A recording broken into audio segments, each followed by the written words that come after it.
명과 청은 그 건국 주체는 다르지만 두 왕조를 나란히 묶어 하나의 시대로 부를 정도로 그 성격이 유사합니다. 그중 대표적인 것이 바로 황제의 전제적 권력이 확립되었다는 것인데요. 오늘은 그와 관련한 명청시대 황제 독재 체제 사료를 각각 한 개씩 보도록 하겠습니다. 첫 번째, 명태조실록의 사료입니다. 명나라 태조 홍무제는 원래 빈농 출신의 탁발승이었습니다. 그는 가진 것 없이 자신의 능력만으로 황제의 자리에까지 올랐던 인물이었고, 그래서인지 권력의 분산을 극도로 경계하였습니다. 그리하여 그는 개국 공신에 대한 숙청도 서슴지 않으면서 황제 독재권을 강화하였는데요. 대표적으로 1380년에 호요용 옥사 사건이 있습니다.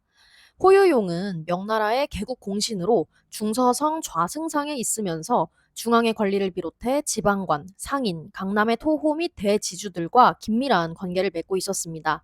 따라서 홍무제는 이 호요용을 의심하고 견제하여 숙청하였고, 이 사건을 계기로 중서성을 폐지하고 육부를 황제에 직속시켜 절대 군주로서의 황제 위치를 공고히 하였습니다. 관련한 사료 한번 살펴봅시다. 자, 진, 시치, 승상, 불, 선종, 이망.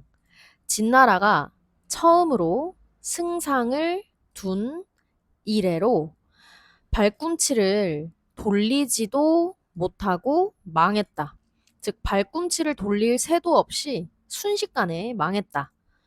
한당송인지 수유현상 연 기간 소용자다유 소인 전권 난정 한과 당과 송이 그것을 즉 이 승상 제도를 이어받았는데 비록 어진 승상이 있었다고 하더라도 그 사이에 등용된 사람들 중에는 권력을 마음대로 하고 정사를 어지럽힌 소인이 많이 있었다.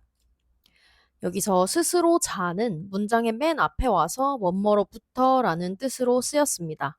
그래서 진나라가 처음 승상을 둔 이래로부터 라고 하면서 쭉 승상제도의 폐해를 이야기하고 있는 내용입니다. 승상, 너무너무 중요한 키워드겠죠. 꼭 외워주시고 넘어가서 아조파상, 설, 오부, 육부, 도찰원, 통정사, 대리시 등 아문, 분리, 천하서무. 우리 왕조에서 승상을 폐지하고 오부, 육부, 도찰원, 통정사, 대리시 등의 아문을 설치하여 천하의 서무를 나누어 다스리고 피차힐항, 불감상압, 사계, 조정총지, 소이온당. 피차, 서로서로 견제하되 감히 서로 억누르지 아니하며 일은 모두 조정에서 거느리는 것이 온당한 바이다. 여기서 상이란 중서성의 장관인 승상을 말하는 것이고 오부는 군사를 담당하는 오군도독부, 그리고 행정 담당하는 육부, 감찰 담당 도찰원, 그리고 중서성을 약화하는 과정에서 내외의 장주를 직접 황제에게 전달하기 위해 설치했던 통정사, 그리고 형벌을 담당하던 대리시입니다. 2017학년도 A형 13번에서는 이 사료가 그대로 한글로 나와서 승상을 폐지하고 이 부분에 밑줄을 긋고 이것을 초래한 사건의 명칭을 쓰라고 하였습니다. 따라서 호유용의 모반 사건이 답이 되겠습니다. 그리고 대리시 할 때 좀 이상함을 눈치채셨나요? 여기서 이 글자는 원래 절사자인데요. 가끔씩 이렇게 관청을 뜻하는 단어에 붙을 때에는 관청시라는 한자로 쓰입니다. 사실 원래는 관청을 뜻하는 글자였다가 후한 시기에 인도 승려들을 받아들이는 그 과정에서 그 승려들을 관청에 머물게 한 것으로부터 유래가 되어서 절사자로 쓰이게 된 글자입니다. 아무튼 홍무제는 이처럼 승상제도를 폐지하고 이런 여러 아문들에게 국가의 업무를 분담시켜서 일들을 모두 조정에서 총괄하는 것이 온당하다라고 하고 있습니다. 이후 홍무제는 각 부서의 장관들을 직접 임명하고 자신이 직접 최종 결재를 내리는 구조로 정치를 운영했는데요. 황제에게 권력이 집중될 수 있었다는 효과는 있지만 황제의 개개인의 능력에 크게 의존할 수밖에 없다는 단점도 있었습니다.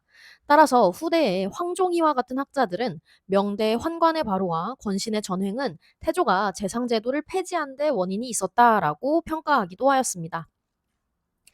이제 청나라 시대의 사료로 넘어가 보겠습니다. 청나라 군기처의 유래에 대한 사료이고 출처는 조익의 천폭잡기입니다.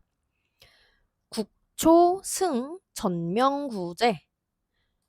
국초에는 이전 명나라의 옛 제도를 이어받아 기무, 출납, 실관, 내각.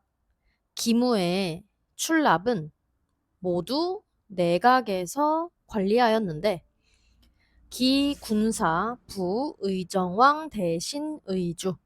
그중 군사에 관한 것은 의정왕 대신에게 보내서 의논하고 아래도록 하였다.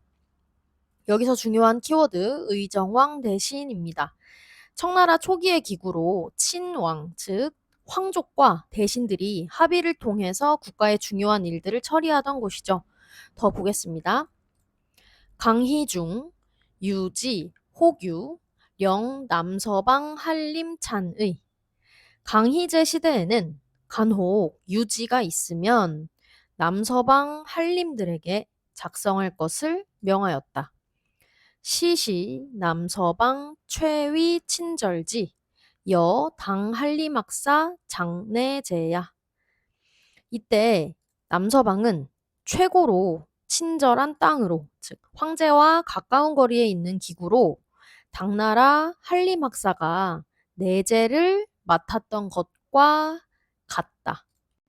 네, 여기서는 강희 그리고 남서방이 정말 중요한 키워드입니다. 강희제는 친정을 시작한 후로 남서방이라는 학자들이 모여서 학문을 수련하는 기관을 만들고 이들로 하여금 조칙을 기초하게 함으로써 앞서 나왔던 의정왕 대신회의의 권한을 억제하였습니다. 최위 친절지라는 말처럼 자금성과 아주 가까운 남쪽에 설치하였기 때문에 남서방이라는 이름을 갖게 되었습니다. 그리고 유지라는 말은 깨우치게끔 하는 뜻, 즉 임금이 신하에게 내리던 글을 말하는 단어입니다. 교지를 내리다, 유지를 내리다 같은 말이고요. 마지막 줄에 이 손바닥 장 같은 경우에는 손바닥이라는 뜻도 있지만 무언가를 주관하다, 관장하다 등의 뜻으로 굉장히 자주 쓰입니다. 정도전의 조선 경국전 예시를 보면 치전 총재 소장야 라고 해서 치전은 총재가 관장하는 것이다 라고 하면서 이 손바닥 장자를 쓰고 있거든요. 이와 같은 손바닥 장의 쓰임 정도는 꼭 외워주시고 더 이어서 보겠습니다. 옹정연간, 용병, 서북량로, 이 내각 제 태화문 외, 인직자 다. 옹정연간에 서북지방 두 방면으로 병사를 쓸 때, 즉 전쟁이 일어났을 때 내각이 퇴화문의 밖에 있었기 때문에 당직을 서는 사람들이 많아서 려, 루설사기, 시설, 군수방, 융종문 내 기밀이 새어나갈 것을 염려하여 처음으로 군수방을 용종문 안에 설치하여 선, 내각 중 서지, 근밀자, 입직선사 내각 중에 글씨가 조심성 있고 치밀한 사람을 선발하여 근무에 들게 하여 문서를 작성토록 했다. 여기서 용병 서북량로, 서북지방의 두 방면에 전쟁이 일어났을 때란 옹정제 시기에 준가르 정벌을 가리키는 말입니다. 따라서 준가르 정벌을 위해 기밀이 새어나가지 않도록 임시로 군수방을 설치하였는데 이 군수방에서 지방에서 올라오는 주접을 처리하게 되면서 점차 중요한 기구로 발전하게 되었습니다. 조금만 더 볼게요. 후명 군기처, 직은 궁정, 편어 전속. 후에 군기처라 이름 지었다.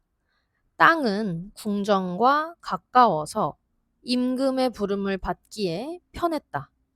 위 군기 대신자, 개 친신 중신. 군기 대신이 되는 사람은 모두 친하고 중요한 신하였다. 어시 승지 출정, 개 제어 차의.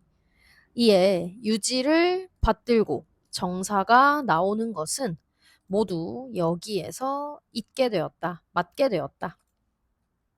자, 드디어 의정왕 대신회의였다가 남서방과 군수방을 거쳐서 군기처가 되었습니다.